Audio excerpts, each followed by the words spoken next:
On December the 2nd, 1971, the Trucial States gave way to the newly born United Arab Emirates.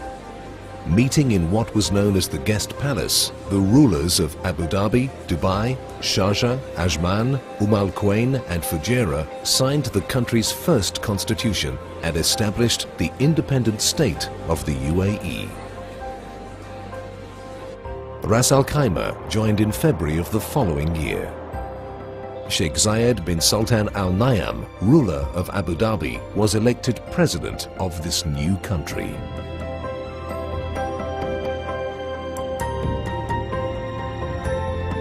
Sheikh Rashid bin Saeed Al Maktoum, ruler of Dubai, was appointed as the UAE's first vice president and prime minister.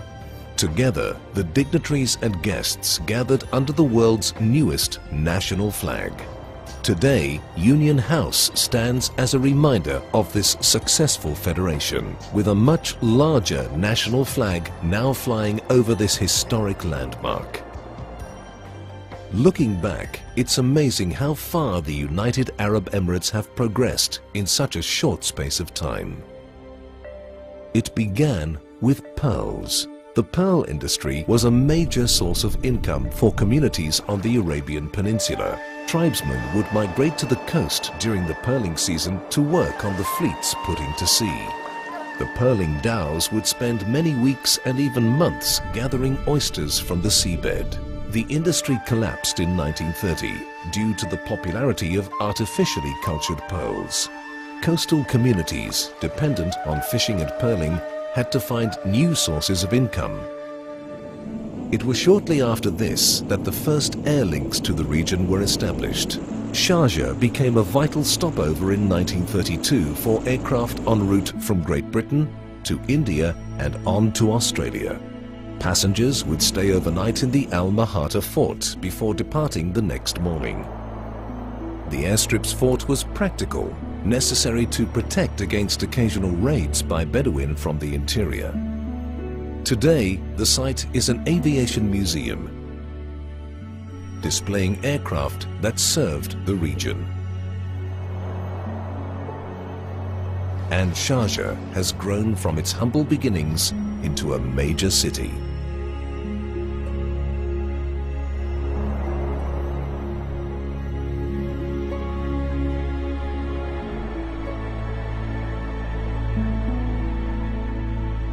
These original dusty airstrips have evolved into gleaming modern airports, linking the UAE to every major city in the world. Oil was discovered in commercial quantities in 1958. Development of this abundant resource began shortly after. It was in 1962 that the SO Dublin loaded the first cargo of crude oil.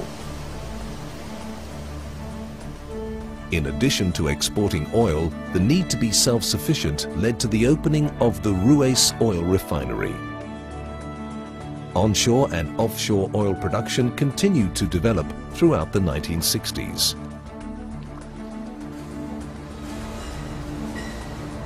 The oil wealth was put to use improving infrastructure.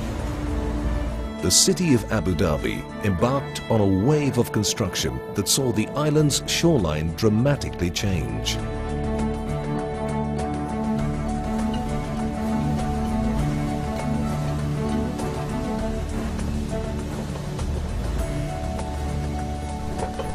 The city's oldest building, Al Hosn, or the White Fort, erected in 1798, was the most prominent landmark in the city.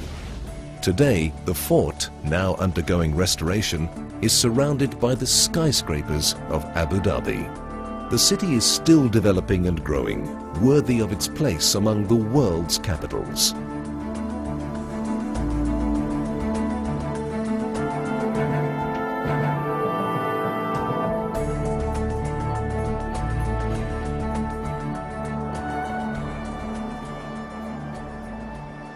With pearls now no longer able to supply vital income, the resilient city of Dubai turned to trade to restore its fortunes.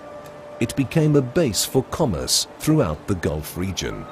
The Dubai Creek, traditionally the center of business, was dredged in the early 1960s to allow larger dhows to navigate the waterway.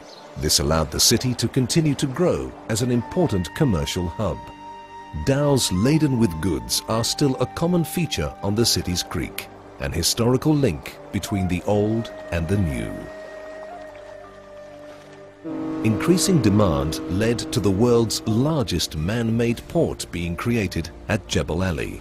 Its crowded docks are testament to the valuable role it now plays at the center of regional trade. These successful commercial links have brought great change to the city of Dubai. Once crowded, narrow alleyways barely wide enough to accommodate donkeys and camels have evolved into wide highways and metro systems.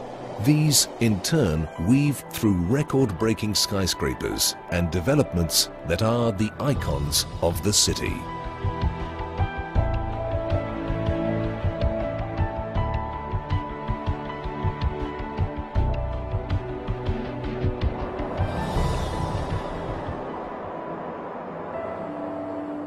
Inland, in the Emirate of Abu Dhabi, lies the oasis of Al Ain.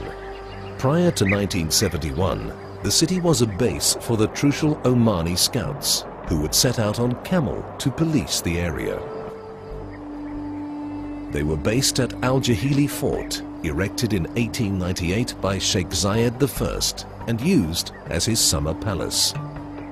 Surrounding the fort, the houses of Al Ain were made from mud brick or palm fronds.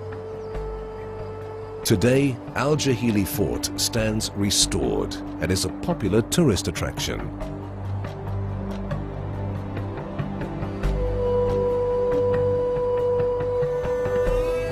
The modern city of Al Ain and surrounding districts have now expanded to be home to over 380,000 people.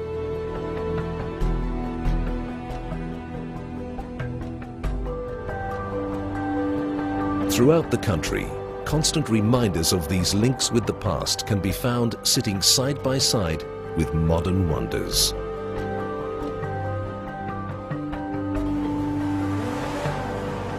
Practical has given way to recreational. Forts stand restored as museums. Construction methods have changed. Some things, however, remain the same. The people of the UAE still remember and honor their past as they move into the future. A reminder of how much has been achieved in such a short space of time.